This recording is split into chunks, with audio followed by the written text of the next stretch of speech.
And each week we'll get 2 minutes. Okay, the minutes from the last meeting are available on the table out in the hallway. There's all a few printouts. You can also find them online. The treasury report, beginning balance was $150.62, expenses $96.05, deposit $33.90, ending balance $88.47. Our announcements, we have no old business. New business, the secretary is moving, and we're looking for an interim secretary to cover admin until December 31st of 2025. Anybody interested, either see me after the meeting or send me an email. The Honeydew Crew, if you're here, is still on track for August 2nd at 10 a.m. And we're going to clean up, declutter, and power wash Miss Julia's porch and front steps. And then the following day, we're going to paint. And she's chosen cobalt blue. So we're excited about that. Let's see. And then the following week, there's a couple of us that are going to go back and put everything back on her porch because she just needed to. Right now, we're looking for a group of volunteers to lead and start planning our December 6th end of the year celebration. So somebody needs to take the lead. Get your group together and figure out what you want to do. We're going to have this room for 4 hours. So you can set up games, videos, stuff for the kids to do. You can go around to local merchants and ask for donations, which they've done in the past. If you say, hey, we'll advertise at our get-together, they'll throw in a sub or a cake or something like that. But they're very good about it. So let me know. Let's see, nominations and elections are right around the corner. It's just a reminder that you must be a member who has voting rights. Voting rights are gained by being a paid subscriber to the association, or you must be a senior member 65 years or older. Remember, we are videotaping this meeting and we post uncut on both Facebook and Instagram. It will not edit. Oh, yes, I will.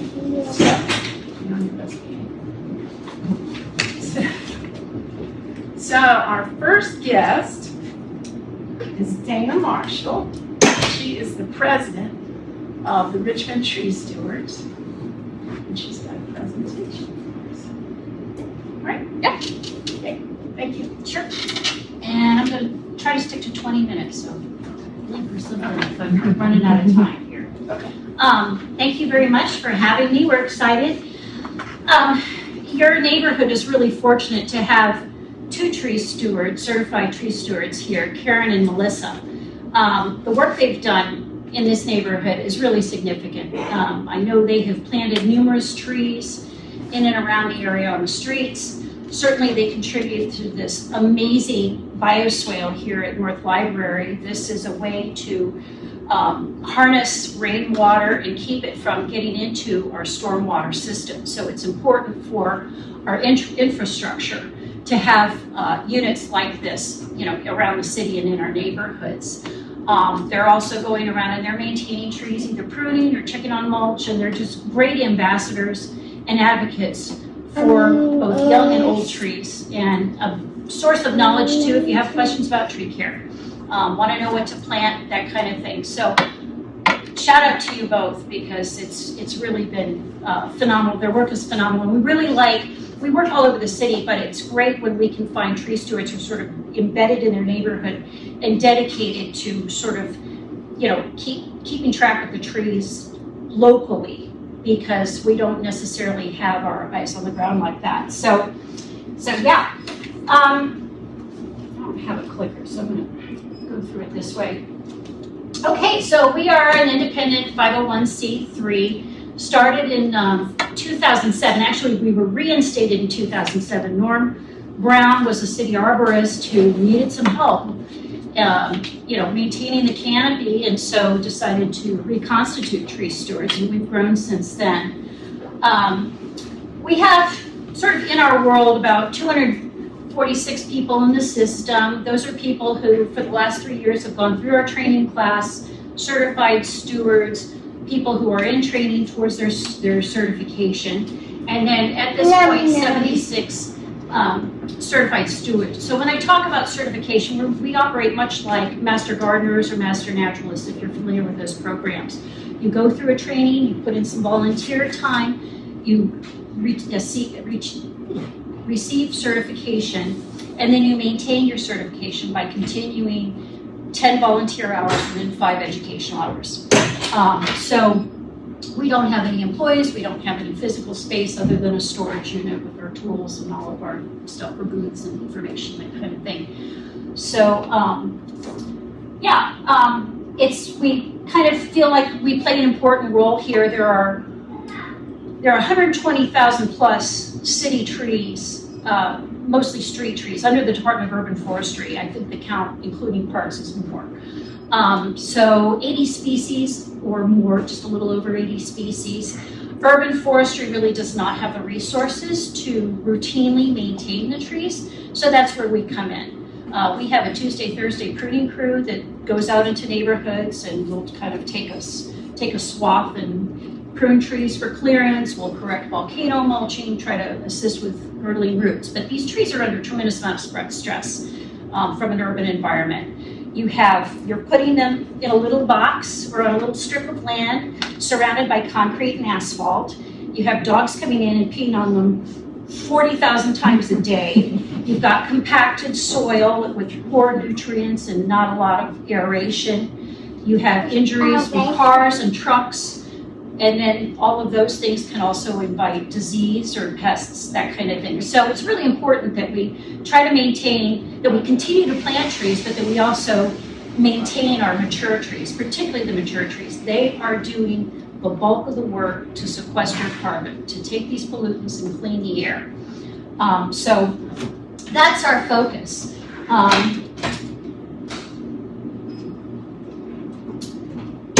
So we do focus on, so we are under the umbrella of Trees Virginia. That's a statewide organization. There are 13 chapters. They oversee the tree stewards. They provide education and training. They have developed a manual. That's what we base our training program on. And they have seminars probably 3 or 4 times a year that we can use for continuing education. They give us grants, although we just got news that's on the fence. Grants for environmental projects are just kind of drying up and they're in danger. So we'll see, and that's happening, we're seeing that just here at the micro level, local level, but also on the state and national level. And then they also give us, they've provided us with Track It Forward, which is our volunteer management database. So that's how we track hours, and that all helps us in applying for grants and kind of knowing the scope of what we do.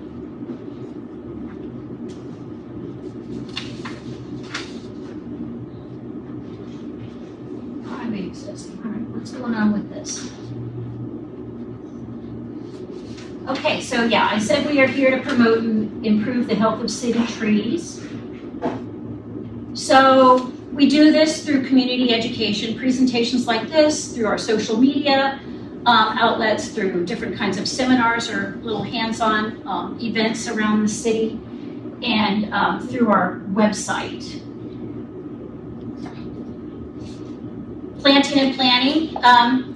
We don't always necessarily initiate planting projects. Sometimes a group or a neighborhood will come to us and say, we'd like to plant trees, can you help us? So maybe they'll help get the grant or we'll get the grant, and then we like to provide oversight for community volunteers. So we have the skills, we can supervise, show you how to root prune, how to properly plant a tree, how to care for it. But we always want community involvement. For the most part, we are planting and we're working on city assets, so city parks, city streets. From time to time, we'll work with another group. Sometimes we've helped, again, with libraries, which actually is city, but maybe churches or private schools. We've done some projects with that. And so, yeah, planting, we've got to keep the planting up because we're going to lose these mature trees. The lifespan of a mature tree is very low compared to a tree that might be in a more open area or a more native environment. And there's really very little that's native about the environment that our street trees are growing. And then we do maintenance and care on trees. So I touched on the pruning and the mulching and the other things. I want to emphasize that we're skilled. We are science-based and standards-based, and that's very important to us. So we believe in climate change and the effects that it has on our environment and in our neighborhoods. We also believe in the science and the data backing urban heat islands. I don't know if you're familiar with urban heat islands. These are little hot spots around cities where there is little tree canopy. So it's lots of asphalt, lots of heat generation. The heat-related emergency incidents are higher in neighborhoods like that. There is higher crime.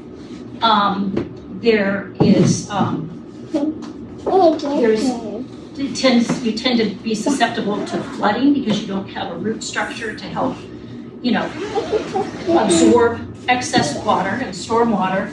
So we really do want to, our focus, we are increasingly focused towards trying to support under canopy neighborhoods.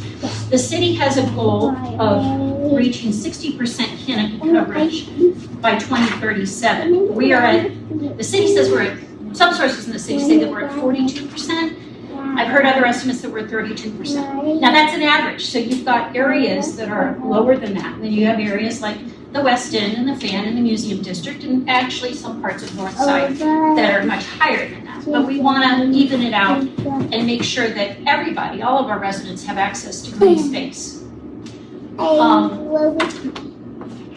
Let's put it back down. We, of course, plant. We talked about that. Creating maintenance, habitat restoration. So this is mostly happening in the parks. We are removing invasive species and we are trying to get native habitat back in. Not only do we want the native trees just because they tend to be successful and they're habitats for pollinators, but we also want to kind of get rid of these invasive species that are choking out even the undergrowth. So imagine a little box turtle trying to get through a bunch of ivy on the ground. When we clear this space out, they actually can move around and we give room for more native plants. So invasive species are a huge cost, not only for cities, but also in rural areas. And there are any number of them. So we're in parks, we're in Bird Park. Actually right now they're doing a reforestation project where they're planting little, they start out with no-mow zones and they're starting with tiny, tiny little saplings and they're letting them grow naturally. The first species will come in, generally they're pines, and then they'll be replaced by hardwoods, just as a forest would naturally evolve. So trying to reclaim some of these spaces that are, mostly grass or weeds. We're in parks all over the city. We have some teams that are just dedicated to certain parks. Belle Isle is another capstone project of ours. And in education, so both public education and then the training that we do for our tree stewards. And again, the more we all know about trees and their value, the better we can protect them and advocate for them.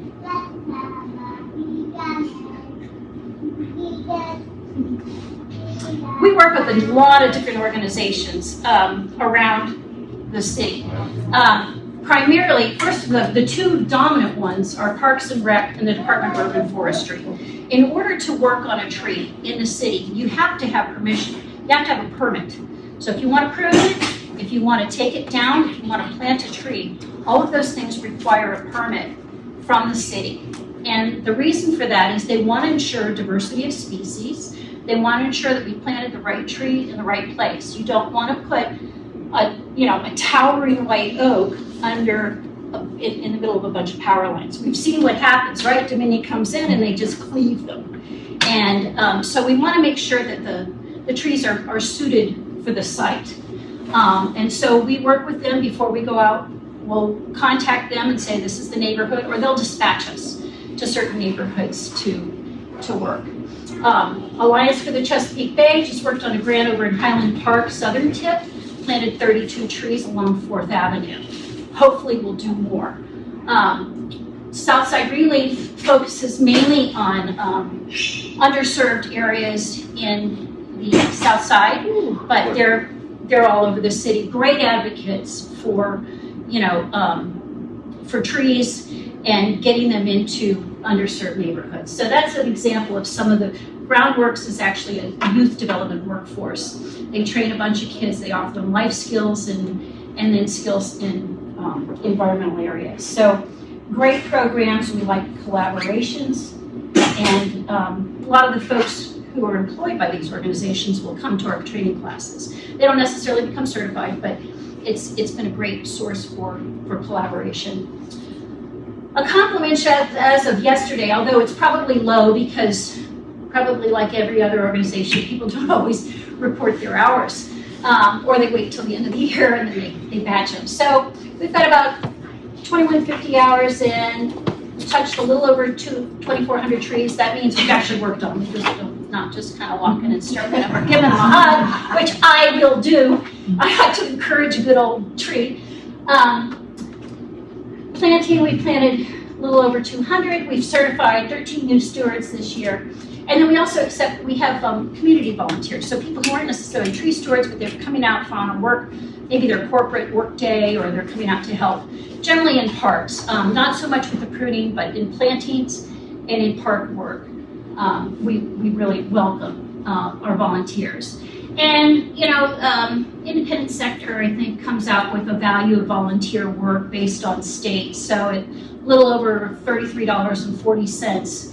You compute that, and that's the total value of our work. And this might be something that the cities or parks departments might, have to pay people to do. So I don't think $33 an hour is unreasonable, given we're carrying insurance, they're paying employees with benefits, that kind of thing, providing equipment. So it seems like a fairly rational number to use.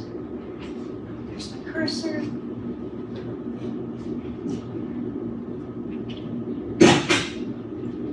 Touch briefly on funding. I don't know why this is doing this. It's like trying to be dramatic and parse out the information bit by bit. Okay, well, we do get a little income from our training course and through donations. Typically, from neighborhoods or individuals, some grants, some like donors who have a donation program. Those pretty much cover our operating costs. And then we also go for grants. So if we have a planting project, we need equipment, tools, that kind of thing, we'll apply for grants. That again is becoming less and less secure under the current administration. And so we may have to start exploring, more donations. But we don't, the city does not pay us at all.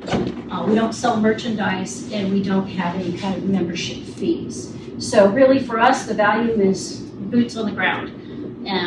Really, you can throw all the money in the world, but that's not going to pull up the item. And so some of that just has to be manually done. Now, that's not to say we don't employ goats and other kinds of things too, but ultimately there's a lot of handwork that needs to be done.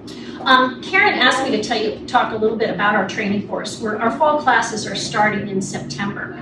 We're going to be meeting at Pine Camp. We deliberately chose the neighborhood in North Side. The last several years we've been in South Side, we've been on the West End, we've been at Bird Park. So we like to kind of bring the training to a neighborhood to make it easy.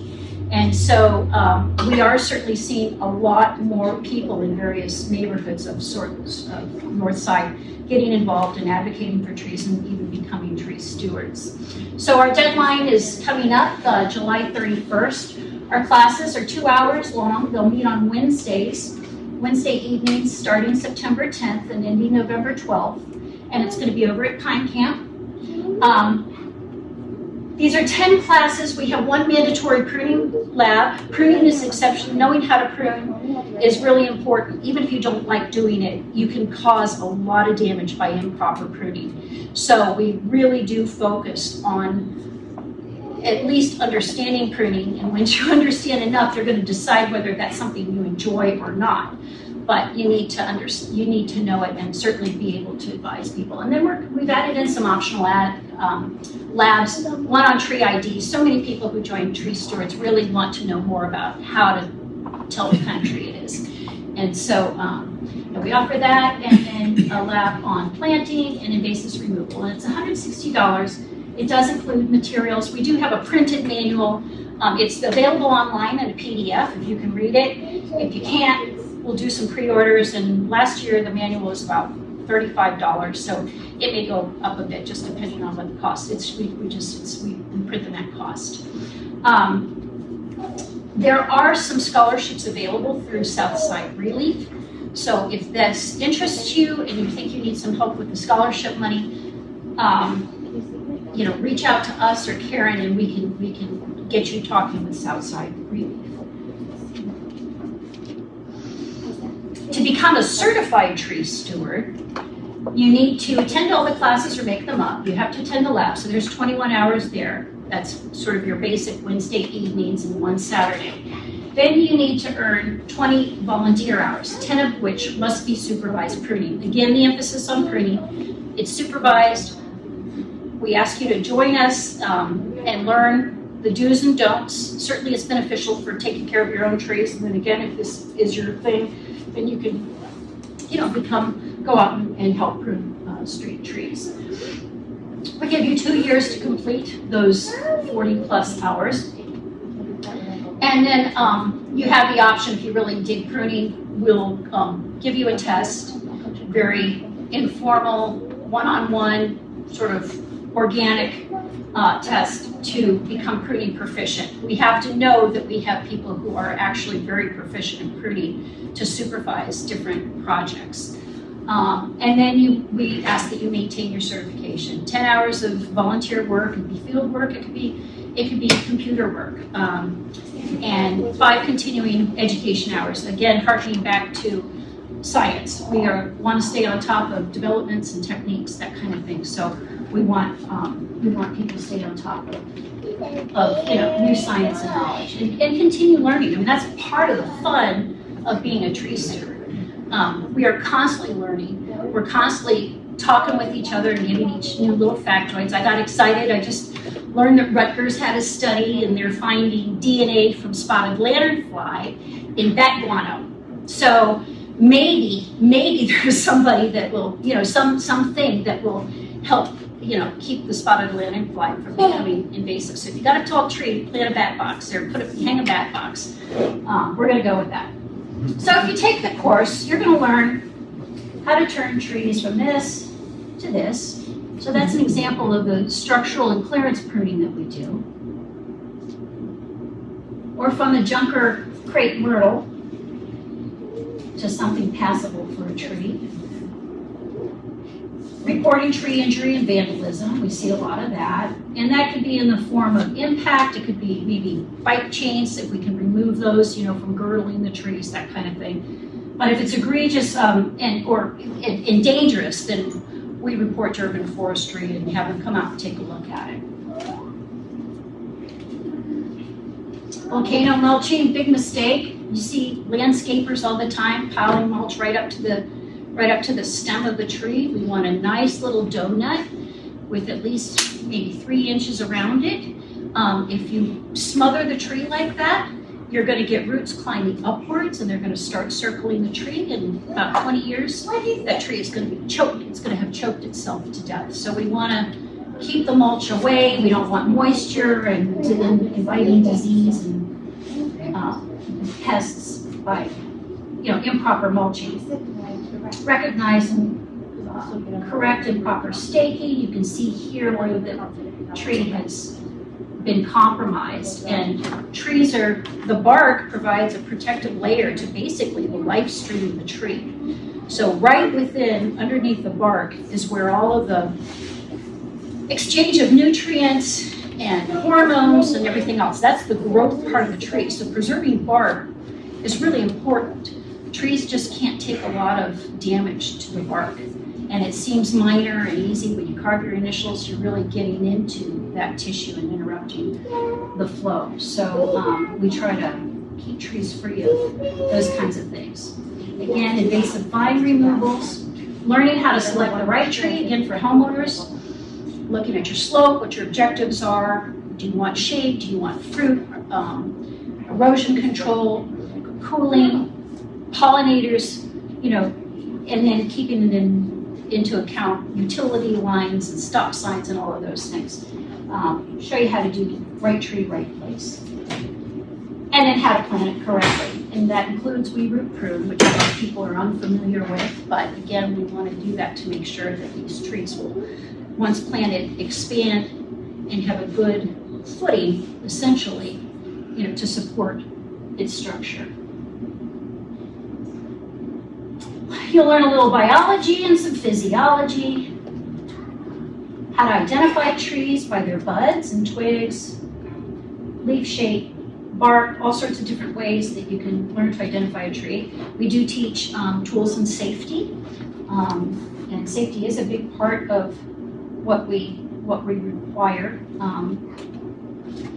And then more, and that's the cover of the Trees Virginia training manual status. Just to remind you again, we only work on trees with prior approval from the city. And so just like any homeowner must, we get permits. You'll need a permit if you want to plant and treat with pesticides or remove a city tree. You want to water it, that's great. You want to give it a nice coat of mulch, we love that. We prefer that you not plant underneath the trees because the tree is then competing with these other plants for nutrients. So we do like to keep the root zone clear and not in a competitive situation. But that's kind of hard. The tree lawns, obviously a lot of people want the grass. Those are the tree lawns are those strips along between the sidewalk and the street. We call that a tree lawn here in Richmond.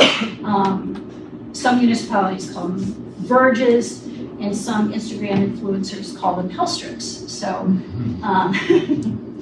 so anyway, if you're interested, we would encourage you to participate.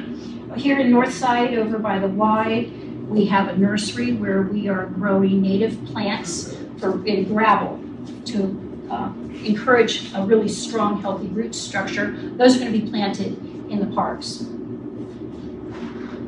Invasives, that's a sign over, I think, at Bell Isle. We do tree walks, we have booths, sharing information with the community. We have an annual tree giveaway. This year it's going to be at St. Thomas Episcopal Church over on Hawthorne Avenue. We're going to give 500 trees away during Richmond Tree Week on November 1st. These are specifically for homeowners. Again, harkening back, we're never going to reach our canopy goals without homeowners planting trees in their yards. There's just no way it's going to work. So we give away 500 trees. Our stock is actually pretty high quality compared to more and more organizations are getting into the tree giveaway game during Richmond Tree Week. And we had been doing this for years. We'll probably start going back to comparable saplings after next year because it's sort of, with all the competition, we're finding it a little more difficult to kind of distribute the trees on the days that we want. So that's about tree stewards. So happy to entertain any questions. Sure. I know several locations where there are trees that either dead or blocking signage. I've considered just on my walks flagging them with tape, but is there a more direct route where I can say, hey, this address, this location, this is what's going on with this tree? RVA311.com is the way to do it, and they'll say you can report it. I think it's under. I think they have a section under trees or yeah. Some of their verbiage on the app is like, what? Yeah, yeah. Yeah. Trying to say block and gutter, and they call it something else. Right. Yeah, they just modified it, so it's got several icons, and then you click one and the trees, and so you get it in there. Now, if you post one, if you post an RBA 311 request, there's no point in you continuing to file that request. They're gonna know it's you. Now, you can encourage your neighbor to upload it. So that might be a way to get the attention up. We used to do more one-off pruning, but debris collection is really a problem. And we can't leave debris around. I mean, usually it takes up a parking space or it's impeding a sidewalk. It's not good for pedestrians or just local residents. So we've had to cut back on the one-off pruning, and we typically will go through a neighborhood. But yeah, 311 is really your best resort. And again, getting some other folks to upload it is good. Absolutely include photos too. Yeah. And we have 4 city arborists who can come out and assess the health of the tree, whether it's dying, whether it presents a danger. Obviously, they're going to go for the trees that they can find present the most danger, and then try to go down. But they've got probably, I think it's 1,000 job requests in the pipeline. So for a very, very small and underfunded department. Anybody else? So for planting trees, is that RBA 311?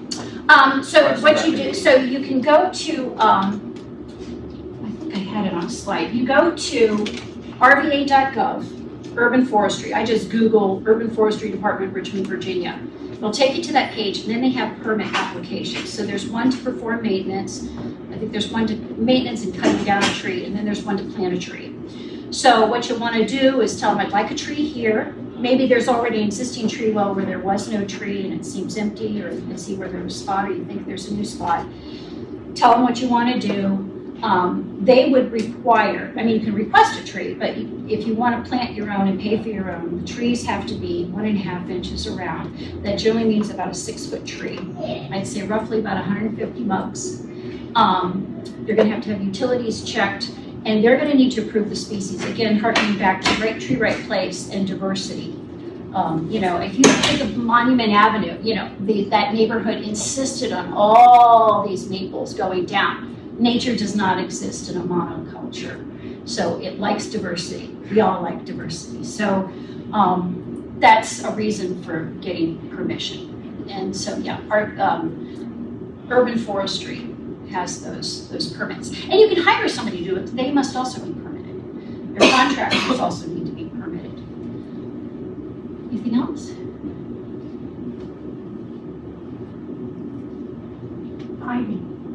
Ivy. Yeah, we have, Jackson sent me a message a couple of days ago, and there's quite a few trees in the neighborhood that are just inundated with ivy and it's choking. Unfortunately, they are on private property, right? Most of them are. It's like 50-50. Yeah. I go on runs and I see a lot of trees that are about to die, basically getting choked out from English ivy and even kudzu in some places. Right.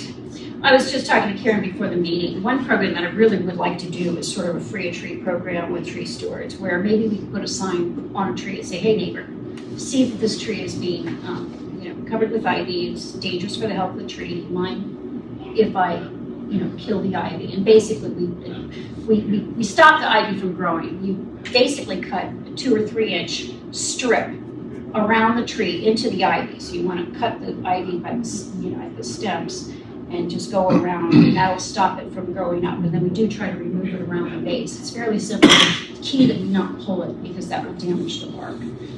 That ivy has very tenacious stuff. So yeah, that's really sort of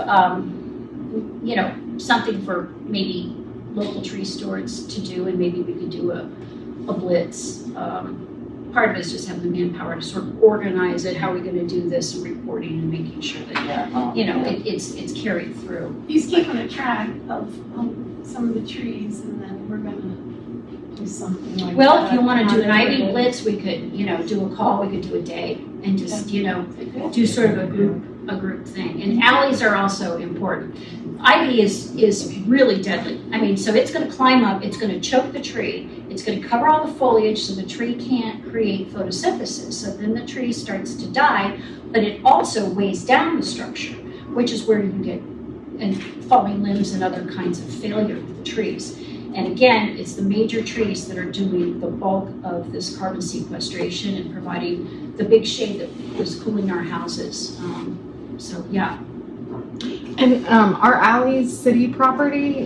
Alleys are not. Okay. No, so they are not, and it seems odd, and a lot of people are very unhappy with that because the city does not work on alley trees. Okay, got So, you know, you could maybe put a sign there and hope that somebody will answer it, you know, yeah, we have been known to just, certainly on a city tree in a well, you know, we don't even need a permit to do that, to remove that. That's just something Got it. we can do. Okay, thank you. Well, there was a big ravine along the Richmond Henrico Turnpike. Got a bunch of, I call it garbage trees plus trees down in it, right? Yeah, And it's overgrown, yeah. and it's amazing that with all the vagrants and stuff that be living down in there, right? Mhm. It hasn't been cleaned up. It to me it's more of a fire hazard than anything, and it. Yeah, we don't love those. I get kind of hot and mad. A lot of those are VDOT easements. So that's a trickier animal to deal with. Or we also come across sort of the CSX, the train, you know, surrounding the train tracks, that kind of thing. And we don't have any kind of agreement with them on removal. It kind of makes me mad because they're responsible for planting a lot of this stuff back in the day. You know, kudzu is the classic example, you know. Transportation departments all over the country thought kudzu was going to be great to help control erosion on slopes, and it's just, I mean, you can look and it's just blanketing the streets. But yeah, many of those are VDOT property. Yeah. We have gone out, you know, and done some work, like we're working on, like down around Broad Rock, we've done some work all along those areas, as long as we can ascertain that it's city property. Thank you. Could you pull up the resources slide again? I think I walked them through. I think it was like it had all the different logos on the screen. Let's see, I'm sorry, it had The urban, the urban forestry number yeah, I think it had Yeah. different logos on for the permit? No, it was back. The one with the page with all the logos on it, all the organizations. Oh, okay, the logos, yeah. There's also some little flyers on the table up front if you're Okay. interested in becoming a tree steward. Okay. Very good. That's one? it. Yeah. And that's just a handful. Got it. And again, a lot of folks that, you know, go through the class might work for a different organization. We're fine with that. If we're providing training that will help support, you know, the trees, we're perfectly happy to share. All right, that's all I've got.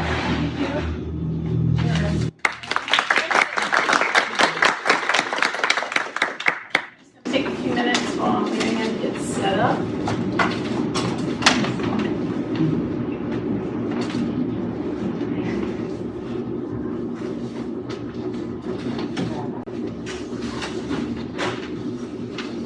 Marianne is the senior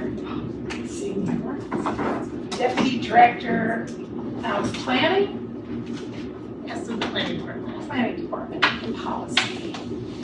And she's going to present her presentation on her approach. Thank you for having me. Oh, thank you for coming. I have hard copies of the presentation and I've written on give this out. I'm currently out of 8.5 by 11 in our office, so they're right next to me.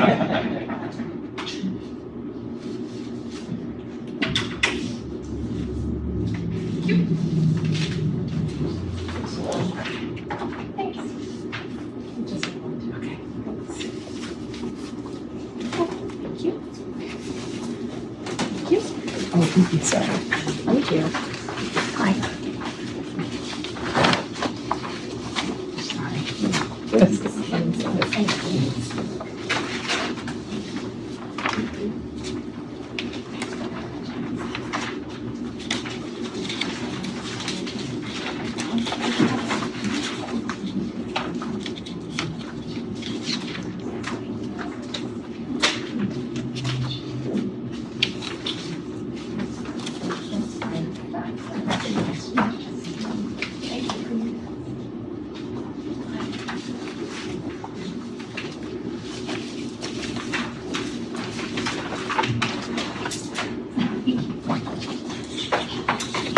again, I'm Marianne Pitts. I'm with the planning department.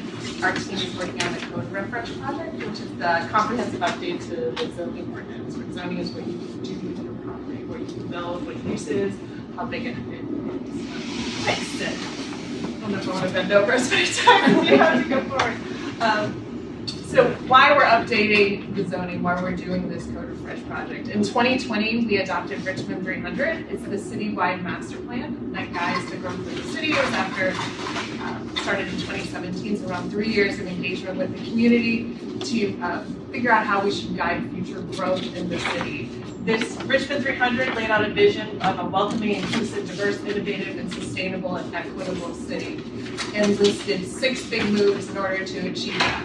One of those was updating the zoning ordinance, because the last time we looked at the zoning ordinance was 1976, and there's aspects of it that don't contribute or allow easily for us to achieve this vision. Oh, I have animation on my slides too. So again, we are looking at the code. The last time we updated it was 1976. So it prohibits some of the things by right development. So something where you don't have to go through a special process isn't permitted with the existing zoning ordinance, or not in all areas. And times have changed. There is a history to zoning, especially in the city of Richmond, often exclusionary and segregating the city. And so we're working to fix some of those issues in the past, or definitely trying not to repeat them, which is always what stresses me out and keeps me up at night, making sure that we're working towards creating a more equitable city and not replicating some of these. Last 2 decades, we've seen a lot of people move into the city, a growing population and diversity within the city. We've also, not as much of an impact here, but that's something, because we're updating the zoning ordinance citywide for every parcel within the city. We've annexed the land, especially south of the river, that has a different development pattern, that has aging infrastructure, and figuring out what the future, especially of our south side, is going to be, as it's going to change over time. We're only 62.5 square miles. So unlike our surrounding counties, which have a lot of room to grow and develop and do different things, we're only 62.5 square miles. So we have to be careful about how we grow. Yes, sir. I'm gonna ask you a question. I read the old annex ordinance for the city of Richmond and by the state constitution. They passed the law restricting Richmond's growth, which is illegal by state law. State law says cities have a right to grow. And this city, being the state capital, has been restricted on growth. As the state has steadily taken more commercial land out of usage by the city, and what happened is that everything downtown is state. State don't really give any money for all the land that it has taken up. City of Richmond should have the right to annex a certain amount of land for it to get future development, because Richmond used to be larger than 4 cities. I would call them out: Jacksonville, Nashville, Indianapolis, and Charlotte. All of them were little cities half the size of Richmond. Now, all of a sudden, they are considered major cities, and Richmond is on the downhill side. And with the way Donald Trump and all of them think in Washington, if the city ain't growing, take it away.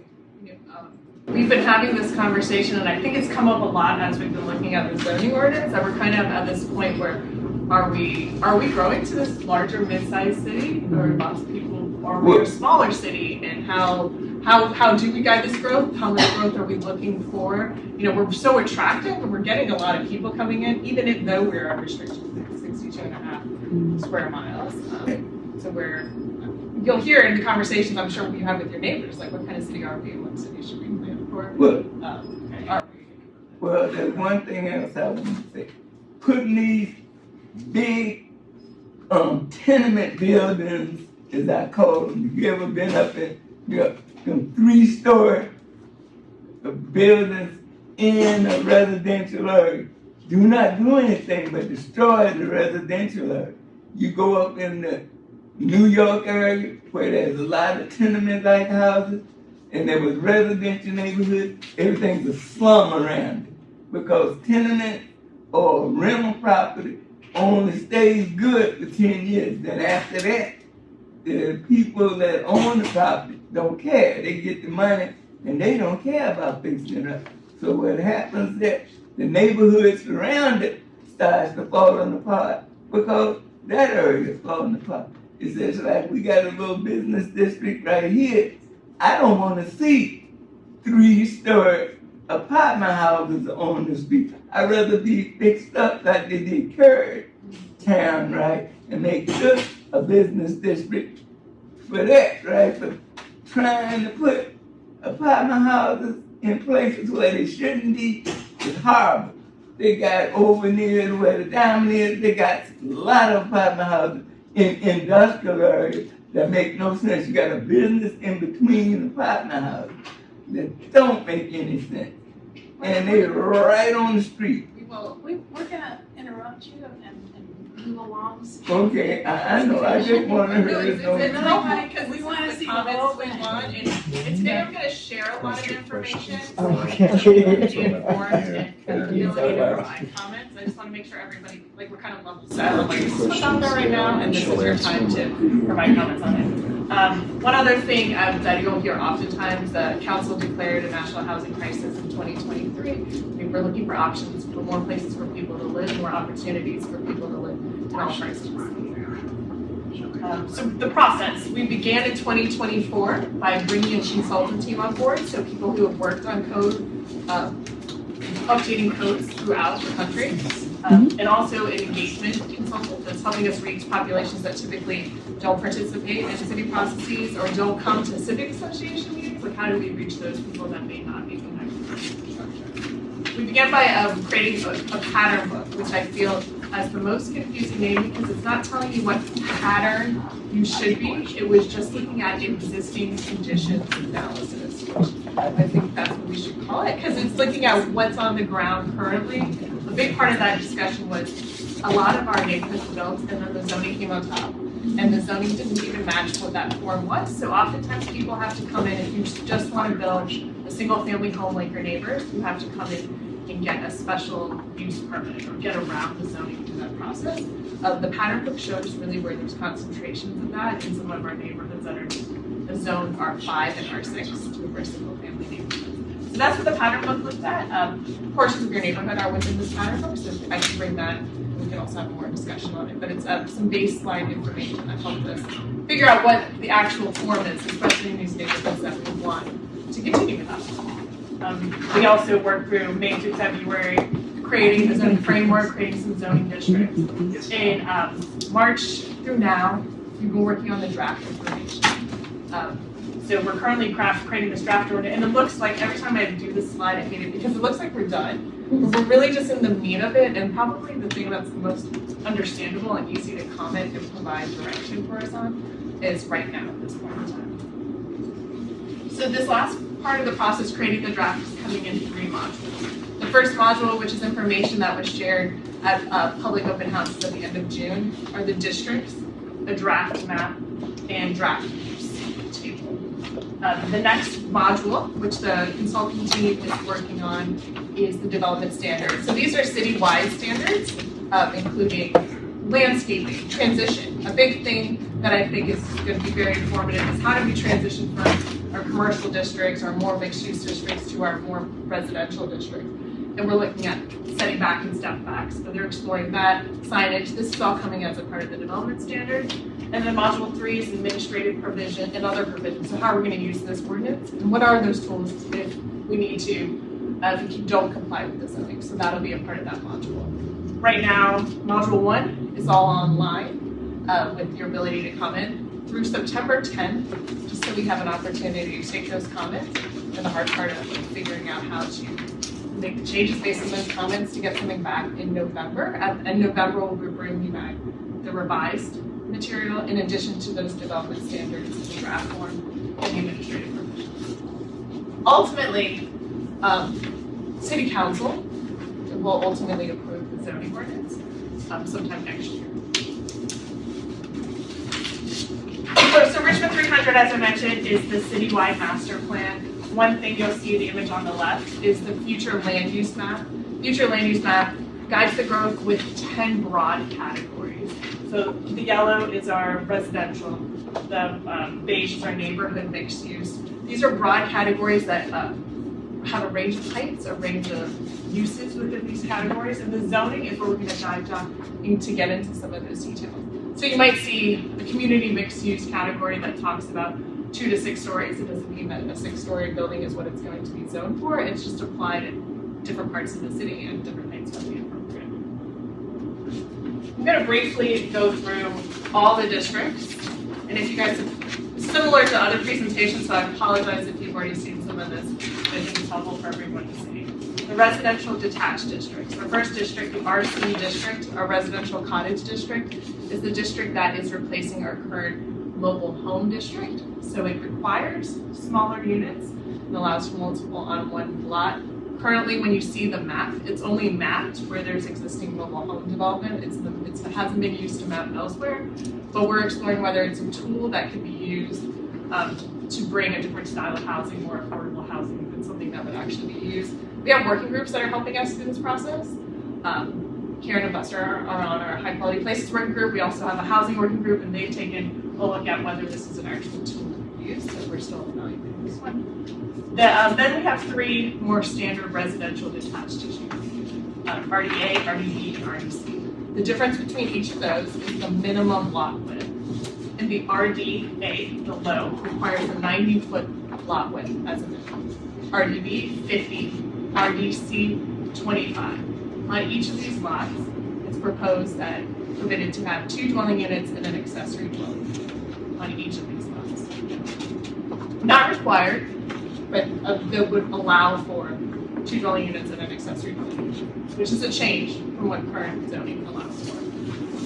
Another change, my goal is to be as transparent about what's changing as possible. Another change is relying on lot width, understanding that like developments related to the infrastructure running on the ground, it doesn't have a standard for lot area, and there currently are lot area standards. In terms of those units, looking at the 2 dwelling units plus the accessory, conversations have been had about how that layout should occur and are still happening. Whether it has to be in one structure with the 2 equal-sized dwelling units and the smaller dwelling unit at the rear, whether it could be 2 equal-sized dwelling units side by side, behind, front and behind. These are things we're looking at, or whether, like this conversation is ever evolving and probably dominating a lot of the conversation. The thought is that allowing for a slight increase in density in some of our traditional single-family neighborhoods would allow for more housing to be in different neighborhoods where it currently isn't. So this incremental increase in density is what the goal of allowing for the 2 dwelling units and an accessory dwelling unit, the opportunity for that. Our attached districts, we have 3 attached districts, and for the detached, height-wise, it's 35 feet or 3 stories. 35 feet is currently what's allowed in our existing single-family districts. Residential attached districts, again, we have 3 of these. They vary. The first allows for 2 dwelling units and an accessory dwelling unit, like our detached, but also allows for an attached building form. Our AB allows for 6 dwelling units per building. So if there's a lot large enough to allow for multiple buildings, it could be more than 1 6 dwelling unit building. Our AC allows for 12 dwelling units per building. There's no lot width requirements in any of these districts. They also allow for, in the proposed, to allow for limited commercial, so up to 1,500 square feet of commercial is in the current proposal. The mixed use districts are a little easier because the numbers reflect what the height is being permitted. The RX districts are speaking to primarily residential buildings, allowing for ground floor commercial. So RX4 would allow for a 4-story, either solely residential building or residential and commercial on the ground. RX6 allows for a 6-story building. The MX districts are our mixed-use districts that allows for residential, commercial, a mix. It could be a solely commercial office building or something like that.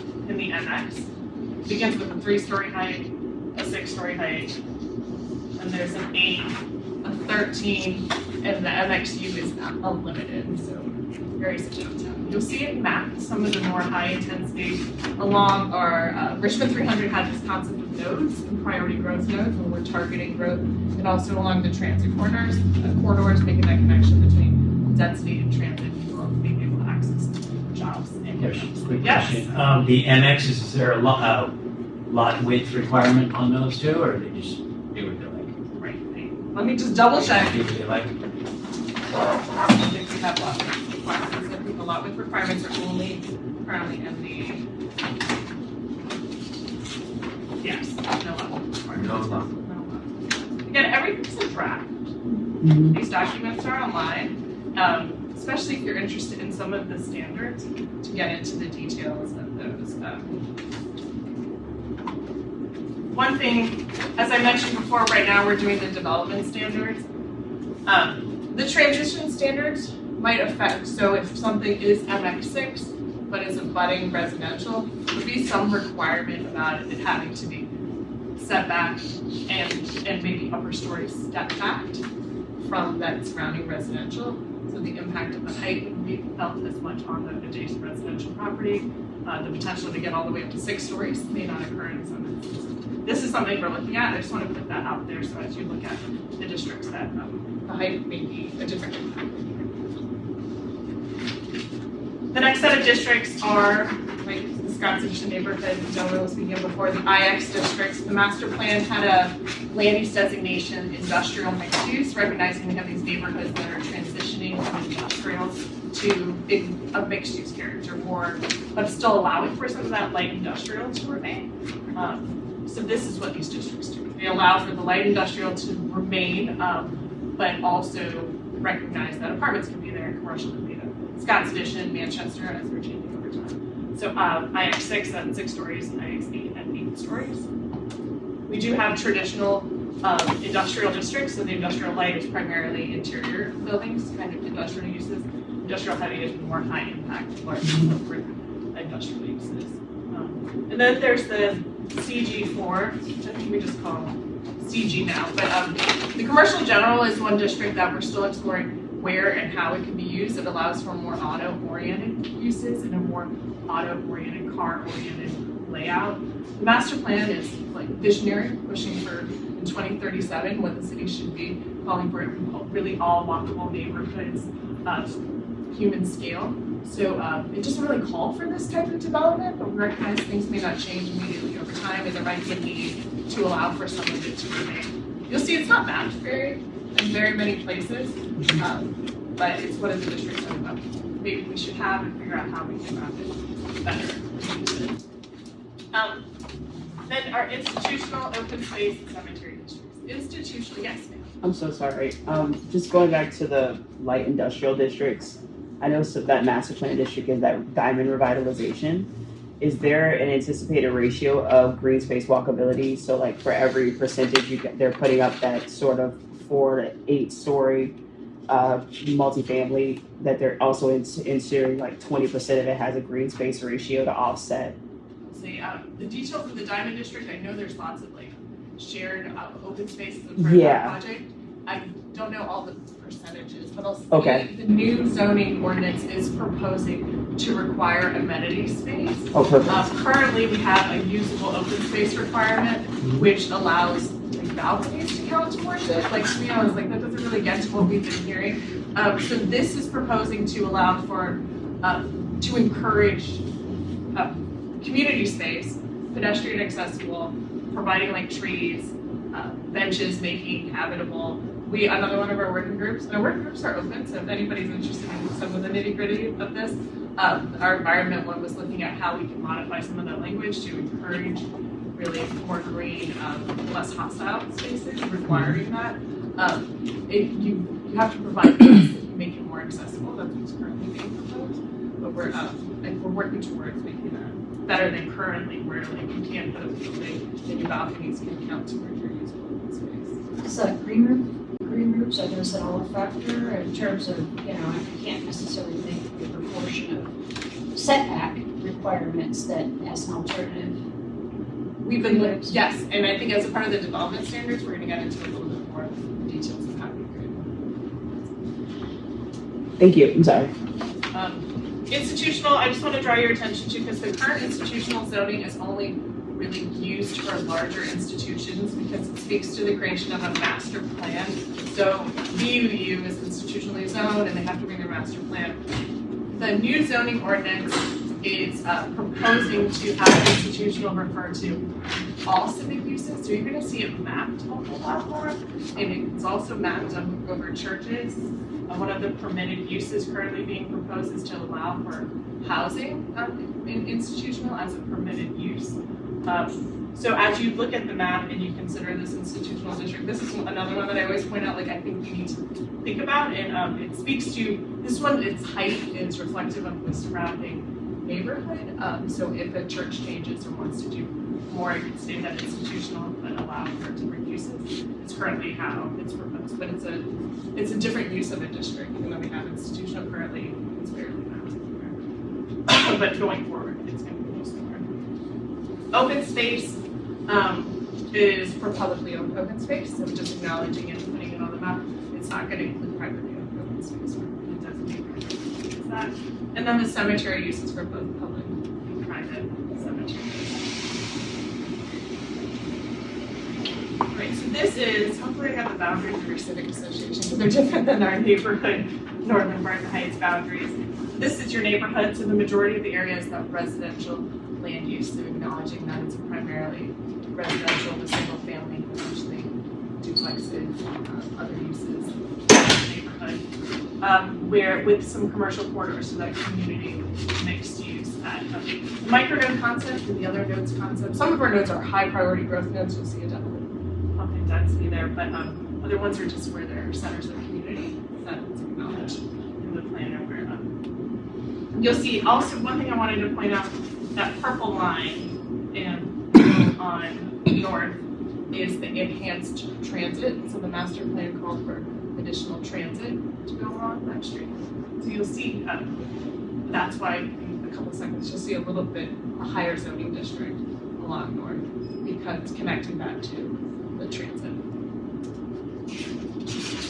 Existing zoning, we have R6 and an R5.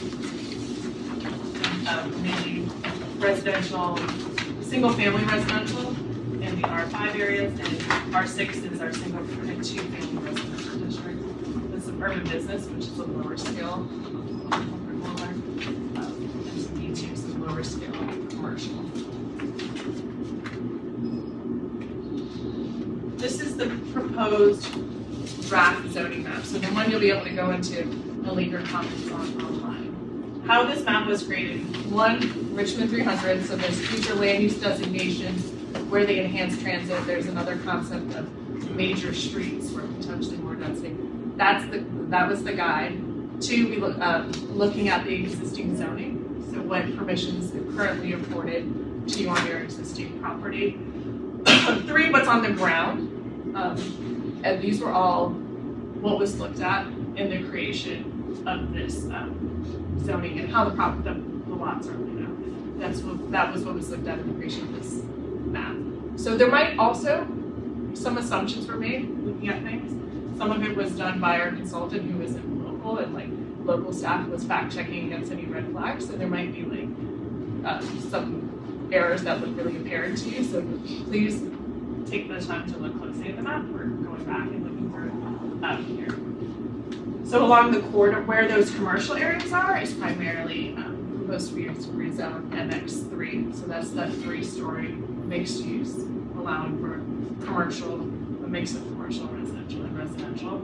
Along north, you'll see where I was talking about before, the RAB, so allowing for residential uses up to 6 units per building, allowing along north. RAA is that residential attached district not requiring an attached format, but allowing for that, up to 2 dwelling units and an accessory dwelling unit on a lot. In the RDC, similar 2 dwelling units and accessory on a lot, but at the 25-foot lot width requirements.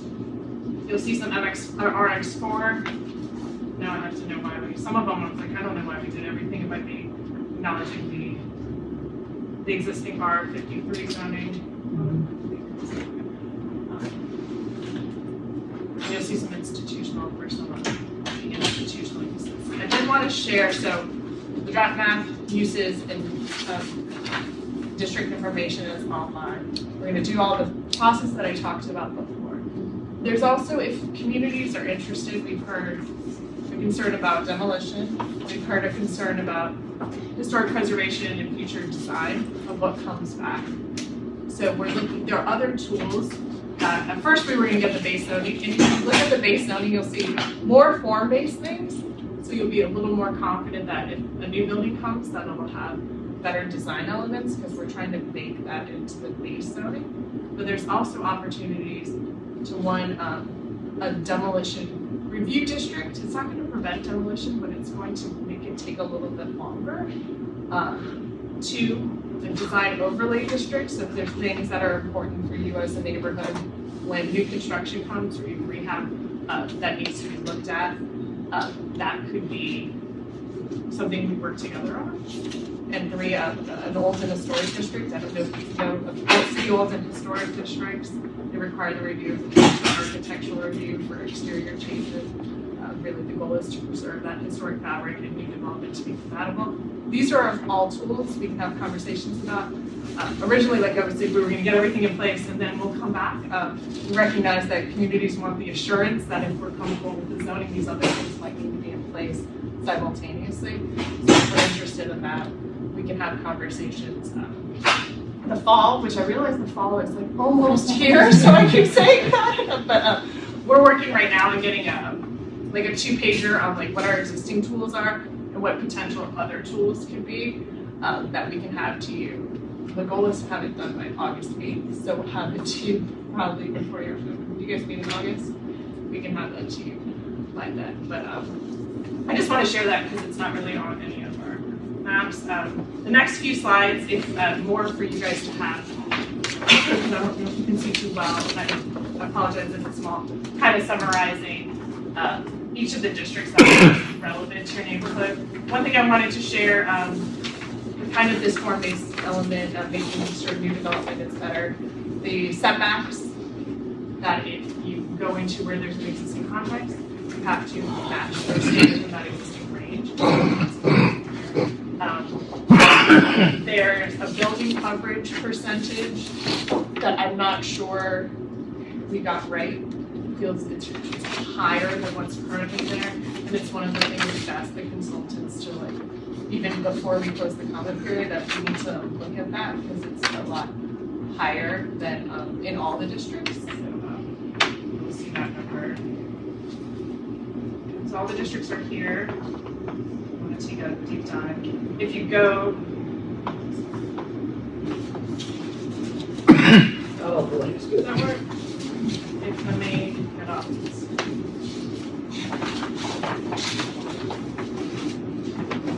So this is the website.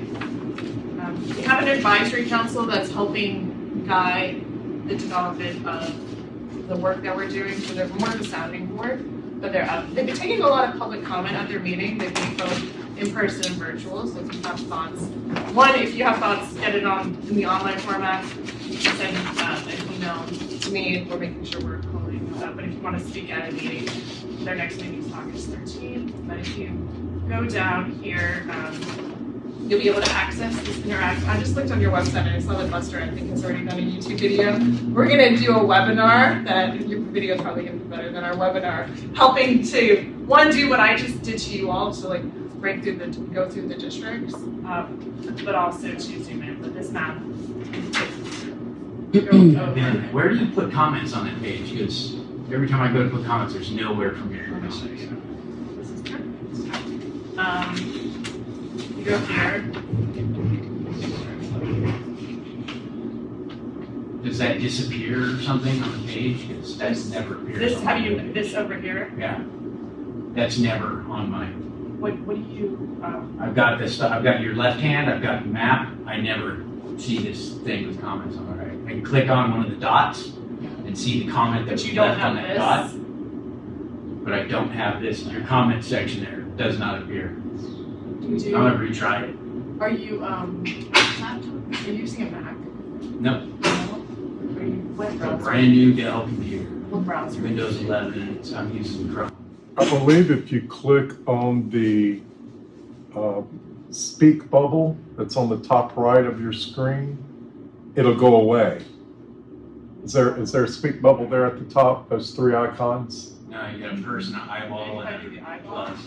no. You know, could you, my email's at the end. Yeah, Will you- I'll try it again and then I'll. Will you screenshot, our consultant team is working very closely with the app developers, and like, when somebody told me that, one of the Safari didn't work on, they were like able to like fix it, so there could be issues. So if you could, if there's an issue, just contact me and I'll get it, over to them. But here you can see people's comments, so please, again, like you started at the beginning of this meeting, Karen, please be respectful to others, and you can comment back on different comments. If you don't feel comfortable using the map or providing your comments on here, you can also just send us an email. Here, just let me just I'm on the city Wi-Fi, it's forever to live. But so you should be able to comment again, just let me know if there's any issues. There's also a PDF of the map that takes a very long time to load, but it's available for you. The interactive, one thing I wanted to show you on this document, you can also leave comments here anywhere you go. Gosh, yay. Last time it looked like that, like no comments on here. But one thing I want to show you is this application limits the size of each document, so it's broken down into 3 different documents. First is the draft zoning districts document that'll pop up immediately at the bottom. If you go down here, you can click next or do. The rules of interpretation are how we're using the draft zoning district document, so it has that information about the amenity space in this portion of the document. If you want to take a dive into that portion of, and also one thing, we're trying to make the zoning ordinance easier to use. I'm not quite sure if we're there yet. So if you see like this is confusing, like that's also helpful there. And the last, you hit next again, you get to the use provisions. And this table is important. At the top, you'll see the districts. On the left, you'll see the different uses. And then the P stands for permitted. C is where conditionally permitted, so it requires a conditional use permit. So a process may have to go like permitted use, but under certain conditions. P star is there's use restrictions, so you have to meet those use restrictions. Like easy one is like having chickens, you only have a certain number of chickens. That would be like a P star kind of category. So if you take the time to look in here, one thing that's different as well. So the household living speaks to allowing for a single unit, so one household. Currently in our zoning ordinance, we have a definition of family that limits the number of people that can live in a structure. So you can be blood related and honestly be as many as allowed under building code. Unrelated individuals is 3 unrelated individuals. There's exceptions of like under some state regulations for handicapped housing for up to 8 unrelated individuals. This zoning ordinance doesn't include those same provisions. It's utilizing primarily what the building code would allow for occupancy of a dwelling. It's one thing that I feel like is hard to figure out if you're just looking at this, but that's something that changed. Something that's difficult for us to enforce, but more than 3 unrelated individuals, and also exploring ways for more people to live in some of these bigger homes, but I know in some neighborhoods it's been an issue, so just make sure. You'll see that there. And that is, and if you take a look at these open house boards, a lot of the background information is here. One thing that's helpful, these are probably will not load, on these boards is there's a summary of what the existing zoning is, rather than having to take a deep of the residential districts that was at those meetings. So that's a helpful board that's in the middle of these other boards. We only have the Muni code, the online version. Sometimes it's difficult to look at that, so that's useful if that would look for me. But yeah, if you last slide is my contact information. Please send me an email or give me a call if you have any questions. If you're struggling with anything going on. I'm out next week, so it might take me a minute. I'm out after probably just the week, but for part of the week, but I'll just get back in contact.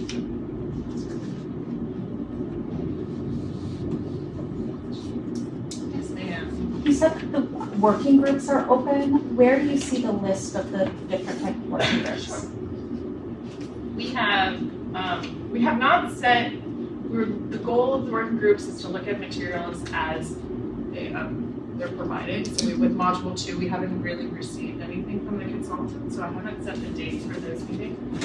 But if you go down the website to the working group tab, you'll see Richmond 300 had 5 chapters. High quality places is like land use, urban design, historic preservation. It's kind of turned into the Concerned Civic Association leaders of the city of Richmond, that working group, but the other ones, inclusive housing, thriving environment, equitable transportation, and a diverse economy. These are the sections from the master plan. And the goal is for people, when they join these groups, to look at those sections of the master plan and use that like, okay, these are the goals that we've established. Are we doing that from this specific lens, especially if there's like competing priorities and that's what we're looking at. So there'll be more working groups. There'll be on more the fall. working groups. Okay. Days, it has not been scheduled yet. Once we get these materials. Okay. Yeah. I thank you, first of all, especially on a Saturday. So thank you for coming. Just looking through all of the updates to the zoning and the new limitations for the density housing, I didn't see any information about school infrastructure, because as we're building, especially along the Richmond-Henrico Turnpike, that's going to be a pretty significantly large multifamily development. And then they have that duplex unit next to the elementary school. So I'm assuming hopefully in the next 5 to 7 years, we're gonna have a lot of kids running around. But I didn't really see any information about, are they planning on doing a renovation of the existing high school to be supportive of that? Is the city making plans to maybe add a school? And this might be outside of your purview, and if it totally is. I'll say, one, we are talking with schools, which I'll say when during Richmond 300, and we were talking, but it was harder to, the coordination wasn't as right. And we have a meeting actually, I think, next week when we're talking. So I will have some of, it's perfect timing to be like, we're out in the community and we need to talk about how schools are connecting to, as zone for things. I know when we were working on the master plan, it was during a time when they were doing round of redistricting. Kind of inserted ourselves into the conversation. I was like, we're guiding growth and schools should reflect that as well. We have the opportunity as well. Richmond 300 was adopted in 2020, so we're 5 years out from it. We're supposed to take a look back at it. So we're going to be looking back and hopefully having a more robust conversation with schools this time around. But the time is good, and if, what I hear, I can report back to Carrie and I can share. Thank you.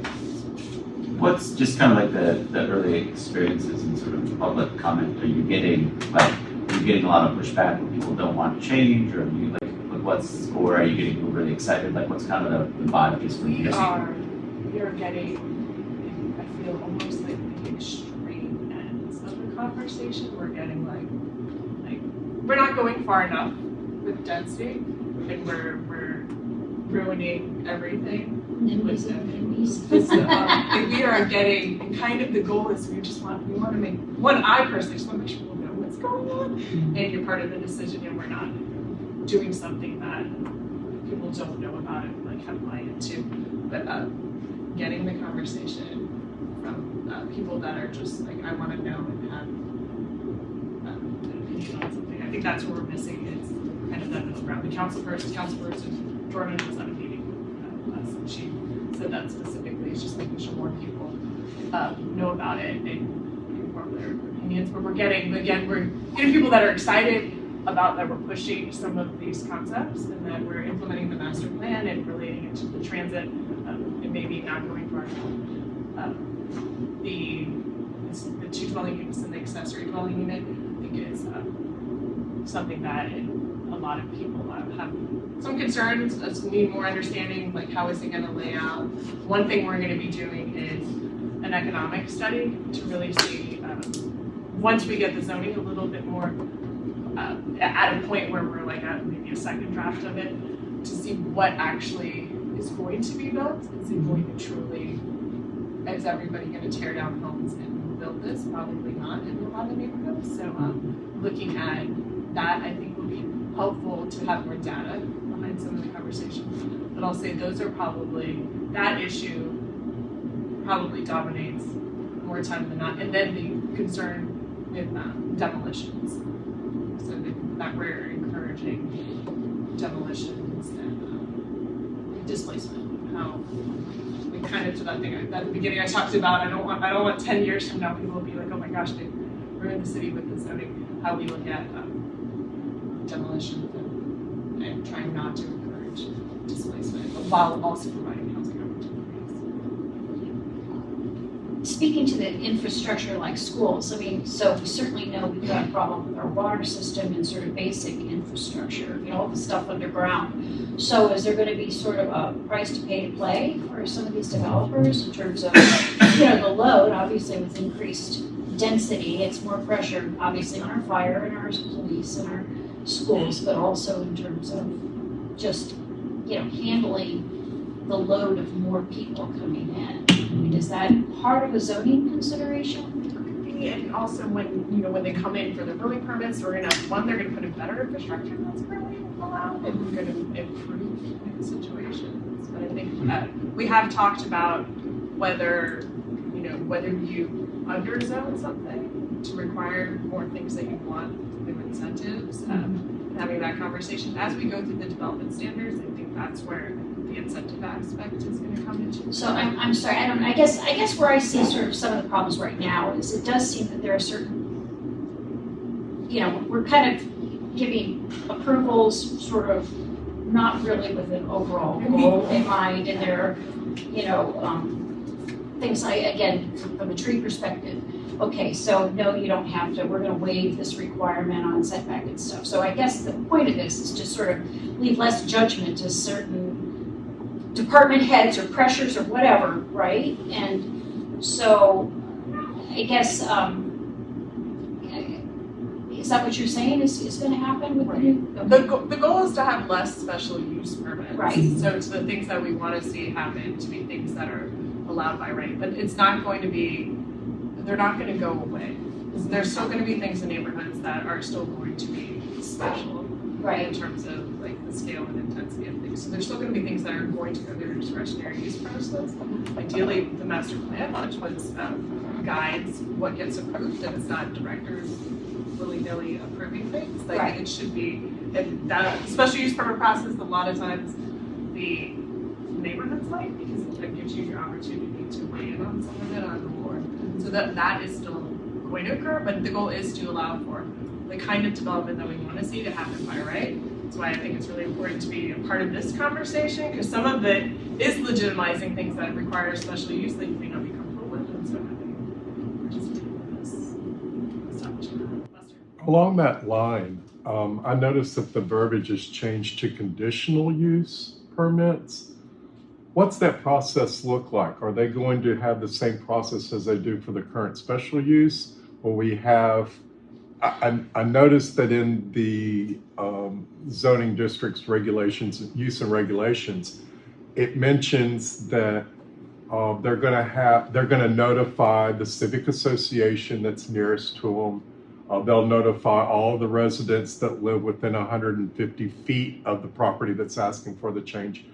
Will those individuals be allowed to attend? Will there be a zoning hearing like there is now in the process, or is that just being eliminated because they didn't say where that communication with these 150-foot people and the Civic Association, what that's for? So I'm wondering, they didn't go deep enough into the process. A lot of the details are going to come in that administrative provision section. A conditional use and a special use permit are two different things. One is a use that's permitted per the district as long as we can implement certain conditions. Special use is when you don't meet some requirement of the district, whether it's intentional use or some other provision of it. Special uses are not going away. Our current zoning ordinance is doesn't have a clear table, so there's conditional uses, but like it's buried within the zoning, within the uses permitted for each zoning district. So it's just allowing for more things to the conditional use. Truthfully, the processes are the same. So oftentimes people would rather just get the special use and also get a waiver, try to get a waiver for a setback, in addition to allowing for the use that they want. So you may see more conditional uses. Special uses than conditional uses. We can tie the conditional use to the operator and have like deadlines. So that's why we're thinking like maybe the conditional use is a better tool for some of these that you could say, okay, we'll allow this use as long as it's operated by this person only for 5 years. We're exploring whether that's a tool. But even working with some of our advisory council members, they're like, it's in the same process, people are just gonna go for the special use. So I think that same part of the conversation through maybe the more boring administrative provisions is going to be important for civic associations to make sure we understand where the and each major changes to it. And we want to keep, what we've heard is when people want more ability when it has to go through some process to be known about it and earlier on. So we typically let people know when the hearing is established because that's when it's official. Yes, ma'am. Yeah, I was just wondering if you could speak to like how requirements for affordability play into all this. I was just looking kind of like, it looks like in our neighborhood, there's going to be a lot more density. And so like when you're demolishing a single family and 2 units are being put in, like how do you require affordability in those situations? Because I just feel like what's happened is that like a lot of times a single family, like beautiful old historic home is demolished here and then these luxury townhomes are put in. So how do you address that? It's hard in the city with the state, where the state having to give us authority to do anything, so we can't require that. So we're exploring what kind of density bonus incentives we have available to us. But we're not even, I'm not the expert. That's why I love the working groups, because we bring the real experts and everything in, but we're not even in the best, we haven't been given the authority by the General Assembly to even have the best density bonus program, but we're looking at that with our attorneys and our consultant team and the housing experts to see what we can require, and in the context of like, should we have some requirement that if we allow for that additional unit, it has to be affordable. One thing we're exploring, like how would we manage that, but that'll be a conversation coming with these development standards. I don't think the next zoning advisory council, because we're going to talk about a lot of the issues that have started coming up, but we're going to talk about how we could require some of that affordability. Thank you. Yes, sir. I wanted to say this, you might be making a mistake trying to dense pack the city, because what happened is that the county tries to make itself more attractive than the city, and you build it and it looks more like Brooklyn, New York, instead of Richmond, Virginia, and you end up running more people to the county than you bring into the city. And you have these houses which are going to end up being temporary rental apartments for VCU students and Virginia Union students. And that already happened on Franklin Street, where them high-rise, what's in them? VCU students. No new citizens are coming into them because you done built it in an area which is not conducive for that. You do that over here, VCU is close enough, Virginia Union is close enough, and half of them apartments get filled up with college students, which are temporary, can't count them in population. And that's what's happening. VCU has one of the fastest growing colleges on the East Coast, and they are definitely looking for more space to buy up to put their students in.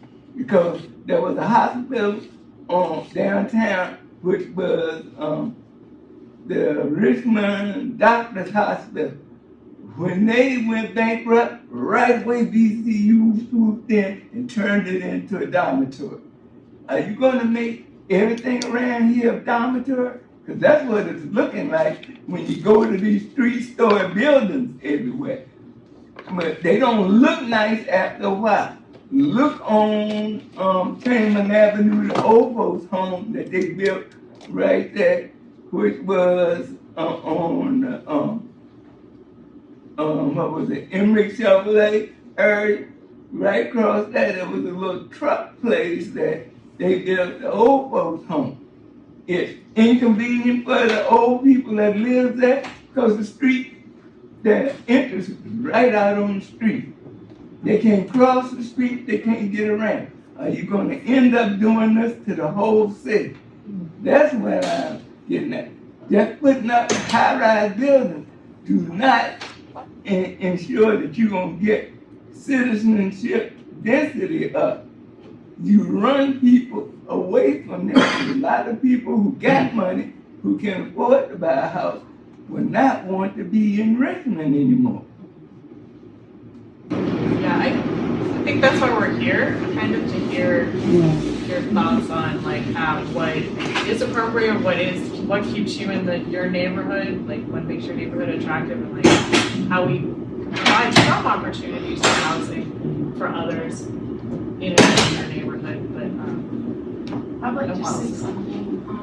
There's 2 or 3 houses on my block, not myself, and the way it's going to be zoned is MX3. Those 3 or 4 houses, when they look out their front door, they're going to have, and lots are vacant.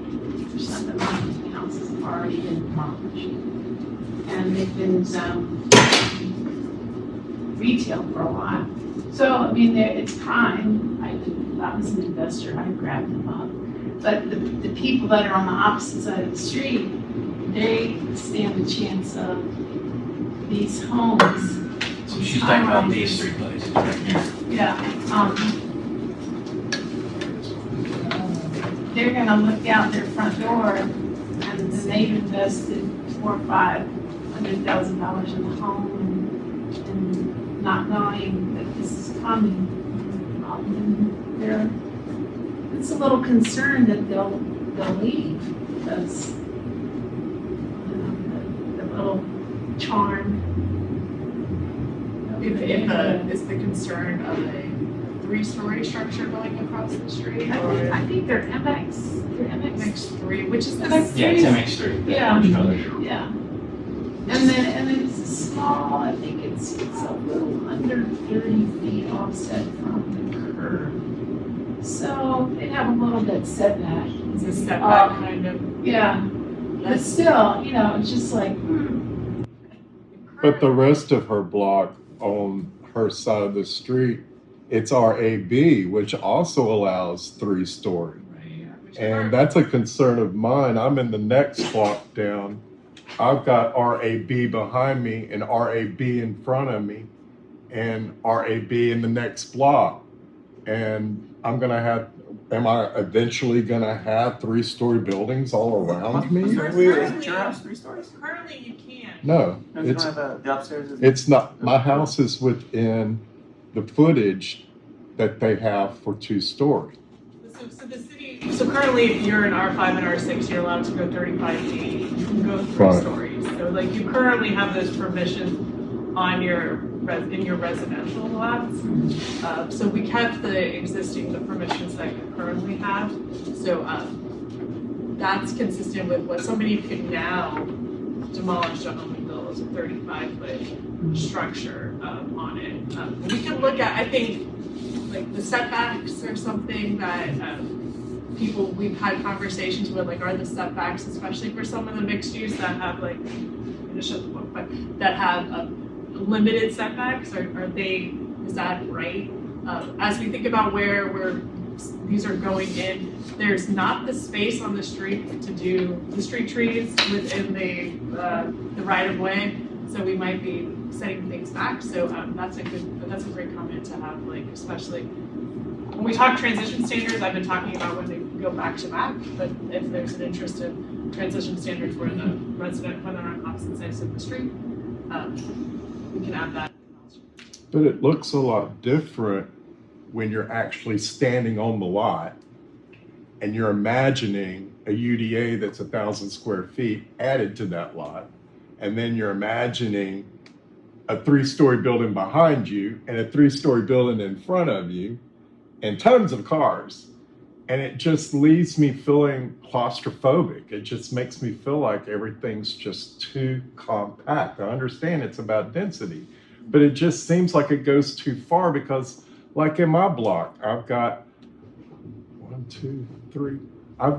4 quadplexes on it out of 8 homes. So half of it is quadplex. So why are we adding in 6plexes? Are you comfortable with the quadplexes? I'm comfortable with the quadplexes. One, because they're characteristic to the neighborhood. They look like they were built when they were built. What they're talking about adding doesn't look anything like what we have today. And so it's going to disturb just the character and the feel of your neighborhood. I take a lot of pride when I come home to my neighborhood. I took a lot of pride when I bought this home 25 years ago because it was a rundown neighborhood. We didn't even park our cars in our driveway. We parked at work and we took the bus home and carried it back to get to the house. That's the way it was around here. So we've worked really hard to renovate these homes, and people investing a lot of money into them, especially today's prices with the tariffs and everything else going on. And I'm just concerned. It's like in my particular block, I'm going to have it in front of me and behind me, and I can't understand why they want to do it in front of me, other than the fact that there's open space behind it. That's a valuable asset to someone trying to build a larger building. And it just looks like our neighborhood was chopped up. I understand you're trying to catch up to the way things are built with the zoning code, but it's hard to do in a neighborhood like ours that's so old and has so many different styles.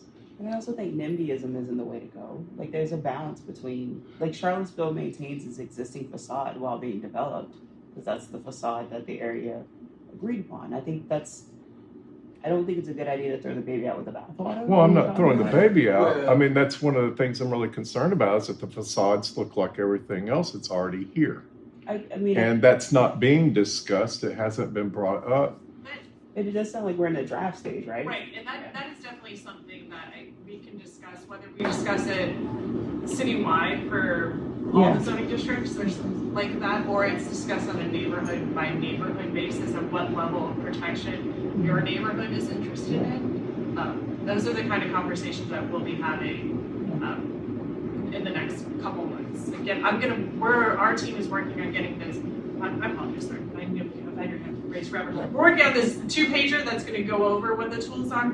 There's a plan called the Cultural Heritage Stewardship Plan that has gotten held up in Planning Commission that has even, a lot of the tools are in other plans, but it really like refines what these tools can be.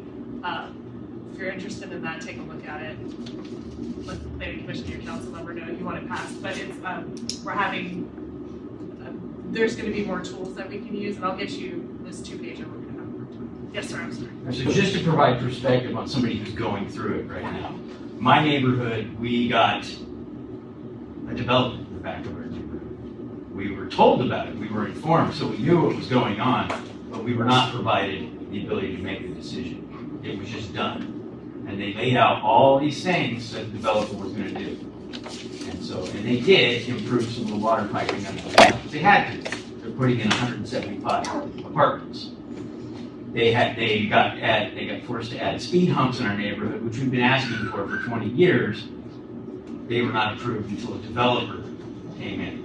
We were also promised the developer, the contractors, and everything will only use this road. They will not touch this road, or this road. Ever since day one, they're using the 3 roads they're not supposed to. We call our liaison, who is proven to be somebody who just rolls over for the developer every time. And we come back to, oh, well, they had to do it today because of this. Oh, well, they had to do it today because of this. We're not being heard. I get countless gooseneck trucks coming by, hard to turn through that. I don't know why they're not taking the easier route. We don't get heard as residents, as taxpayers, as the people who said, ooh, I like this neighborhood. The one street behind which the development is going on, you look between the houses and you see a 3-story loomer. They have 0 privacy in their backyards. There's literally 3 stories of windows looking down into their backyards. And that's where a lot of the NIMBY comes from. That's where a lot of my passion comes from about this. Because we are not heard. Yeah, we're given opportunities to leave comments. And some of the comments you go through and read, it's like, that looks, like the fake reviews that you can see on Amazon. You get a feeling there's comments in there. They're just like, oh, well, here, go flood the zone. I'll say when you leave your comment, if you say, I live in this neighborhood, I think it might be impactful for people to see, because I know there are people that are commenting on this citywide on issues, so it would be helpful. Do you mind telling me where this development is? I'm in Rosedale. Okay. And our Civic Association president, he has come out with his formal statement to the Civic Association. I don't think this is a problem, which I don't think as an individual representing or being the president of the Civic Association, I don't think he should be providing his perspective. I think he should be, and he basically, they tabled it once and said, we're not concerned with it. So my association, they don't care.